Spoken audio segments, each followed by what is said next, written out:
الحمد لله وكفى والصلاة والسلام على رسوله المصطفى وعلى آله وأصحابه أهل التقوى.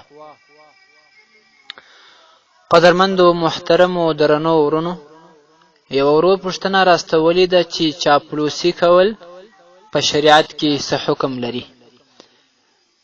محترم وروره، چاپلوسي چې په عربي کې ورته تملق وایي، په عام اصطلاح باندې د حد څخه زیاته نرمي کول، د حد څخه زیات لطف کول، یو چاته بې حده عاجزي او خضوع کول، یعنی د یو چا په صفت کولو کې یا احترام کولو کې یا نرمي کولو کې افراط وکوي، و دې ته چاپلوسي ویل کیږي، چې په شریعت کې د دې عمل څخه منع راغلی ده. حضرت معاذ بن جبل رضی الله تعالی عنه هغه فرمایي چې رسول اکرم صلی الله علیه و آله وسلم وفرمایل: لیس من خلق المؤمن الملق، یعنی چاپلوسي کول د مؤمن له اخلاقو څخه نه ده.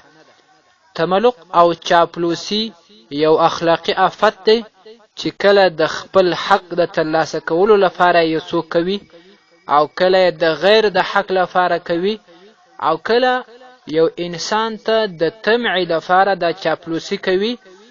نو د چاپلوسي داسې چې د چاپلوسي چې کم اعمال د کوي په حقیقت کې هغه سنی دا ظاهر د حقیقت خلاف وي.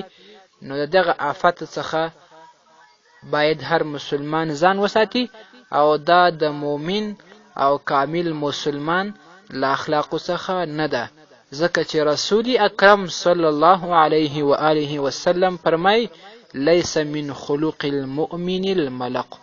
والسلام علیکم ورحمت الله وبرکاته. لطفاً د معارف الاسلام د یوټیوب چینل په دې ډول سبسکرایب کړئ.